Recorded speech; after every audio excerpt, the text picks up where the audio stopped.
My name is Emmanuel Kwasi Bedzrah, Member of Parliament for the Ho West Constituency, and also Ghana's delegation to the ECOWAS Parliament, the 5th and the 6th legislature of ECOWAS. It is a great honor and deep sense of responsibility that I appear before you today as we commemorate the 50th anniversary of the Economic Community of West African States, ECOWAS. I must say that we are not merely celebrating a milestone. We are compelled to engage in a profound and unflinching reflection on the trajectory of our journey. This is a time for critical introspection, a time to acknowledge not only the considerable achievements that have marked our path, but also the complex and multifaceted challenges that now confront us, threatening to derail the very progress we have so far diligently pursued. As we celebrate this golden jubilee, we are reminded of our shared aspiration for peace, development, and prosperity. But we are also confronted with sobering reality, one that demands not only reflection, but urgent and courageous action. Over the last 50 years, the ECOWAS over the last 50 years has demonstrated its capacity to shape the course of our sub-region, from boosting regional economic integration to playing a frontline role in peacekeeping and post-conflict reconstruction. The community has not only survived the political and economic turmoil that has afflicted our continent. The successful intervention in Sierra Leone, Liberia, and the Gambia, which stand as a testament to our collective ability to defend democracy and restore constitutional order. We have witnessed significant strides in fostering regional peace and stability, facilitating the free movement of people and goods across our borders, promoting trade liberalization to enhance economic growth, and implementing a diverse array of programs aimed at enhancing quality of life for our citizens. From infrastructure development to agricultural initiatives, from educational exchange to cultural collaboration, ECOWAS has played a pivotal role in shaping the destiny of our sub-region. However, despite these successes over the past 5 decades, we cannot ignore the significant setback that has currently threatened to unravel decades of integration and cooperation. West Africa's regional bloc, the ECOWAS, face disintegration. We are witnessing, perhaps more than ever before, the growing fragmentation of our bloc. We are witnessing, perhaps more than ever before, the growing fragmentation of our bloc. Recent years have seen challenges to the stability of the bloc, including political unrest, security threats, and the withdrawal of breakaway countries from the bloc. On 28th of January 2024, Niger, Mali, and Burkina Faso has announced via a joint statement that they were withdrawing from ECOWAS without delay. Following the military coups, the withdrawal was granted in January 2025, even though the tide can still be reversed until July 2025. Today, other countries are expressing satisfaction with our union's effectiveness and responsiveness. The very notion of united peace and integrated West Africa now appears under siege. Security challenges ranging from the escalating menace of terrorism and violent extremism that spills across our porous borders to the scourge of transnational organized crime, including drug and human trafficking, and the persistent threat of maritime piracy that disrupts trade and endangers the lives of our people pose a direct and immediate threat to the safety and well-being of our citizens. The proliferation of these threats has not only created a pervasive climate of fear and uncertainty, undermining investors' confidence and hindering economic growth, but also diverted scarce resources away from critical development priorities such as education, healthcare, and infrastructure, further exacerbating the vulnerabilities of our populations and perpetuating a vicious cycle of poverty and instability.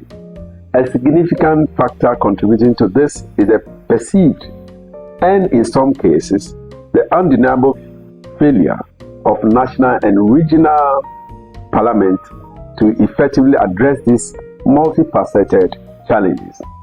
These failures can be attributed to a combination of factors, including capacity limitation that hinder our ability to conduct thorough oversight over the executive branch and formulate sound and evidence-based policies, financial constraints that limit our operational effectiveness, independence, and ability to adequately represent the interests of our constituents, and most certainly a lack of political will, which undermines our ability to take decisive action in the face of difficulties, choices, and to hold those in power accountable for their actions. We, as parliamentarians, must accept our shared responsibility in this regard. We must acknowledge that we have not always lived up to the expectations of our citizens, and we must commit ourselves to doing better. The erosion of public trust in our institutions, including Parliament, is serious and deeply concerning issue that must be addressed with the utmost urgency.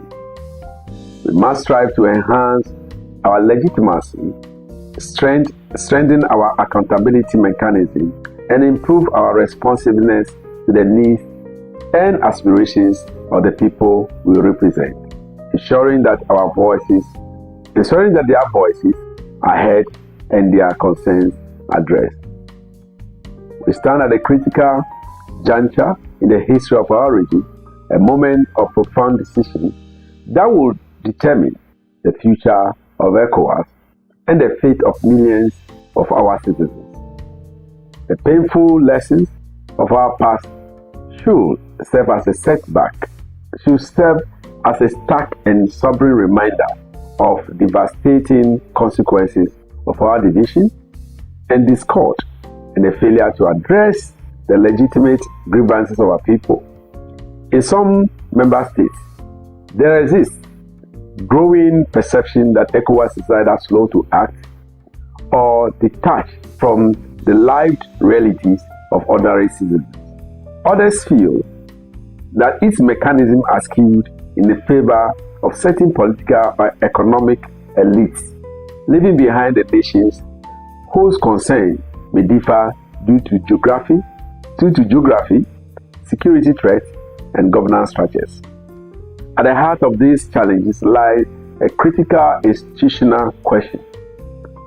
What has been the role of national and regional parliaments in either addressing or failing to mitigate this crisis?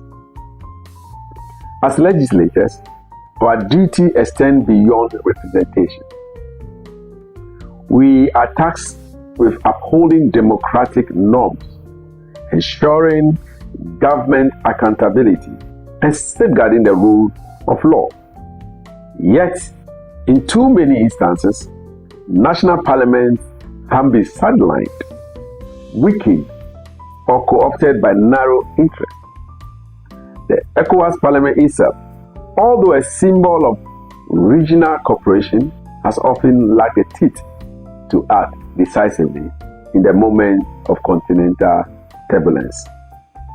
The ECOWAS Parliament, indeed all national parliaments, have a vital and indispensable role to play in ensuring stability, promoting good governance and fostering sustainable development in our region. Our influence must be brought to bear a multi-pronged approach that encompasses strengthening our oversight of the executive branches of our government, ensuring that they adhere to democratic principles, uphold the rule of law, and respect for fundamental human rights. We must proactively formulate policies that address the root cause of instability, promote inclusive governance that empowers all segments of our society, and foster sustainable development that benefits present and future generations. We must hold the executive arm accountable to the people they serve, ensuring transparency, responsiveness, and meaningful participation in the decision-making process. Actively engaging in conflict resolution efforts, promoting dialogue, mediation, and reconciliation as alternatives to violence and confrontation, tirelessly and with unwavering determination, restore trust among member states, between government and their citizens, and above all, demonstrate the political will to act decisively, collectively, and with sense of urgency in the face of these unprecedented challenges. This is not time for despair. It is time for leadership. It is time for moral courage. It is time for vision. We, the parliamentarians of ECOWAS, must rise to this occasion, not merely as political actors, but as stewards of the region. Our people look to us not only for laws, but for hope, not only for policies, but progress, not only for debate, but for direction. In a recent high-level convening held in Abuja, Nigeria, with the theme ECOWAS at 50, Reform or Disintegrate, which pathway for regional bloc? Among others, the participants rose with a call to reform the ECOWAS Parliament, to play a more legislative role in the community. 50th anniversary should not just be to celebrate our past, but to commit to the future that is more united, more democratic, and more prosperous. An ECOWAS Parliament must play a greater role. Let it be said that in the face of regional fragmentation and rising uncertainty, the ECOWAS Parliament stood firm, that we found in adversity the resolve to transform our institutions, to deepen our integration, and to reaffirm our faith in a common West African destiny. As I conclude, I urge the Right Honourable Speaker of Ghana's Parliament. As I conclude, I urge the Speaker of Parliament of Ghana to, as a matter of urgency, commission the Parliamentary Subcommittee on Foreign Affairs for further deliberation and presentation to the House to report to ECOWAS Commission in commemoration of the ECOWAS at 50 celebration, especially as ECOWAS seek to redefine the future of our regional integration and resilience. May this moment be our renaissance, not our retreat. Let this golden jubilee be remembered not as time to decline, but as a beginning of renewal. Thank you. God bless ECOWAS Parliament, and God bless the people of West Africa. Thank you.